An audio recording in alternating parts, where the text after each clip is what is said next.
young leader is from Réunion, Mr. Roman Katambara.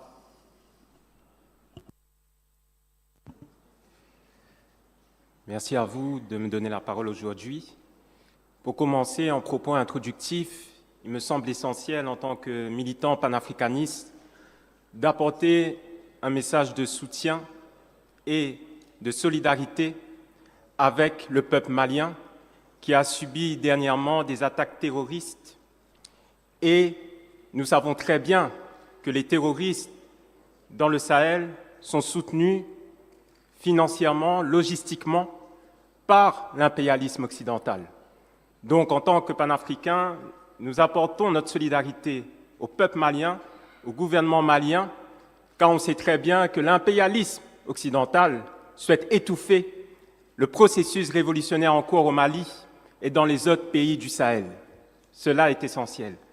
Deuxième point introductif, toujours par rapport à l'actualité, notre mouvement Kaobuntu apporte son soutien au leader panafricaniste Kémi Séba, qui a été invité ici à Bakou en novembre 2024, car il faut savoir que ce leader panafricain est actuellement détenu en Afrique du Sud, à la suite d'un complot mené par le gouvernement français et le gouvernement béninois, qui souhaite criminaliser ce leader panafricaniste, en disant qu'il préparait des attentats terroristes en Europe. Mais depuis quand quelqu'un qui mène le combat pour la liberté, pour la souveraineté des peuples africains, peut être considéré comme un criminel? Mais ça, on le voit dans l'histoire où pas mal de nos leaders ont été criminalisés alors qu'ils menaient un combat pour la justice et pour la liberté.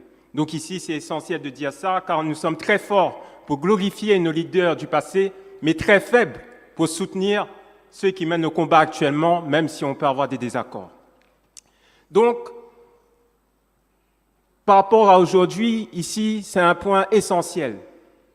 Car notre mouvement Kaobuntu, pour faire une présentation brève, est un mouvement panafricaniste et indépendantiste pour l'île de la Réunion, qui se base sur 5 piliers.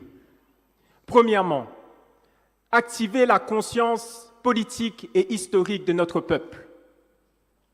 La conscience historique, parce que comme l'a dit Marcus Garvey, un peuple qui ne connaît pas son histoire, son origine et sa culture est comme un arbre sans racines. Deuxième pilier de notre organisation, défendre le droit à l'autodétermination des peuples africains et afro-descendants. Troisième pilier de notre mouvement, arracher l'indépendance de notre pays, l'île de la Réunion, et des dernières colonies françaises. Quatrième pilier de notre mouvement, c'est le panafricanisme, l'unité des peuples africains, qu'elle soit politique, économique, militaire et dans d'autres domaines. Car c'est de cette façon que nous allons pouvoir mettre fin à l'impérialisme. Cinquième pilier de notre organisation, c'est l'internationalisme, c'est-à-dire la solidarité des peuples qui luttent contre le système capitaliste, néocolonialiste qui nous opprime encore aujourd'hui en ce XXIe siècle. Donc je viens d'un pays, l'île de la Réunion, qui est toujours une colonie française, d'où l'importance de notre jeunesse, de notre combat, pour arracher l'indépendance de notre pays, qui est ici une question de dignité du peuple réunionnais. Car cela signifie la reprise en main de notre destin et de décider par nous-mêmes, pour nous-mêmes, de notre système économique, politique, éducatif dans notre pays. Le fait que la Réunion soit encore une possession coloniale française est inacceptable en ce XXIe siècle. Car des pays de notre région, comme l'île Maurice, le 12 mars 1968, les Seychelles, le 29 juin 1976, les Comores, le 6 juillet 1975, Madagascar, le 29 juin 1960, sont devenus des États indépendants. Mais mon pays, la Réunion, en 2026, est toujours administré par l'État colonial français et soumis politiquement, économiquement, culturellement au gouvernement français. C'est dans cette optique que nous avons décidé de fonder Kaobuntu, indignés de voir notre peuple subir des injustices depuis des décennies. Et donc, avec des jeunes frères et sœurs de la Réunion et de la diaspora, nous avons décidé de mener ce combat pour l'indépendance de notre pays, car pour nous, le colonialisme est un cancer qui consume notre peuple et le remède pour l'éradiquer, c'est l'indépendance de notre pays. Mais ce combat pour l'indépendance de la Réunion n'a pas commencé avec la création de notre mouvement il y a 6 ans. Cette lutte de libération du peuple réunionnais a débuté bien avant, notamment avec nos ancêtres esclavisés qui ont arraché leur liberté à travers le marronnage et où ils avaient fondé un royaume avec une organisation politique, sociale et économique. C'est de nos ancêtres marrons qui ont arraché leur liberté dont nous avons hérité le gène de la résistance. Puis, il y a eu Serge Sinamalé, Jean-Baptiste Ponama, qui au XXe siècle ont également mené cette lutte pour l'indépendance de la Réunion. Et il faut savoir que nos leaders indépendantistes de cette époque étaient soutenus par Muammar Kadhafi et ils avaient une formation militaire pour pouvoir arracher l'indépendance de leur pays par les armes.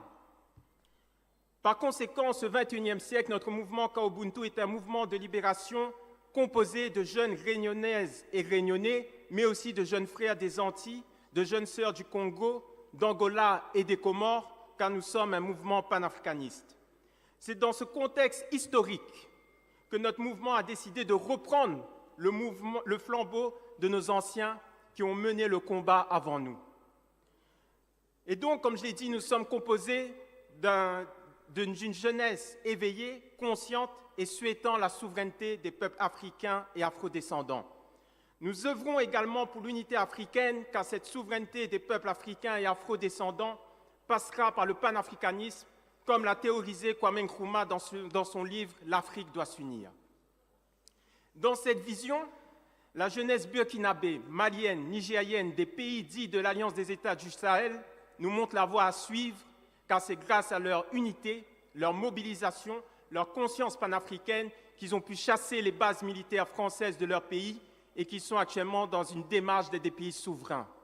La jeunesse kanak également, qui est représentée ici par mon frère, nous montre également la voie à suivre, car il faut savoir que la mobilisation de la jeunesse kanak en 2024 a pu faire reculer le dégel du corps électoral et l'accord de Bougival.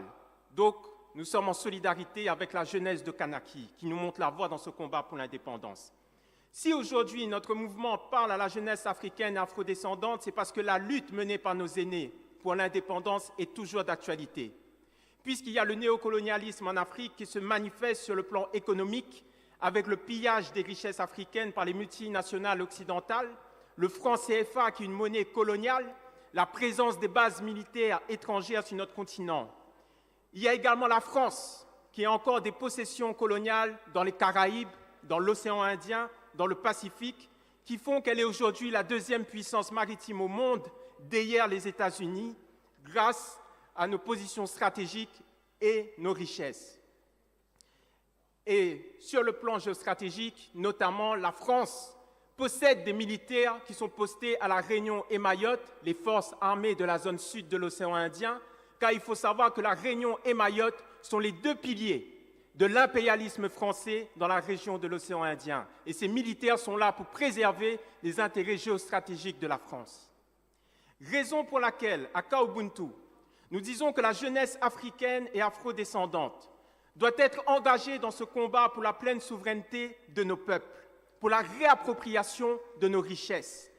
Notre jeunesse doit s'engager pour la fin du colonialisme, la fin du néocolonialisme et de l'impérialisme de manière générale.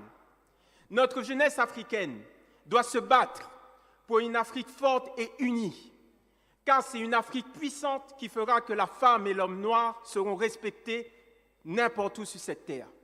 Je répète, notre jeunesse africaine doit se battre pour une Afrique forte et unie, car c'est une Afrique puissante qui fera que la femme et l'homme noir seront respectés n'importe où sur cette terre.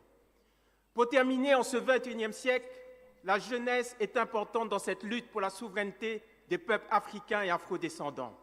C'est pour cela qu'il est de notre devoir, militants indépendantistes des dernières colonies françaises, de faire en sorte de ramener les jeunes de nos pays qui subissent le plus les injustices économiques et sociales résultant du système colonial français. Nous devons les ramener dans la lutte noble et urgente de l'indépendance.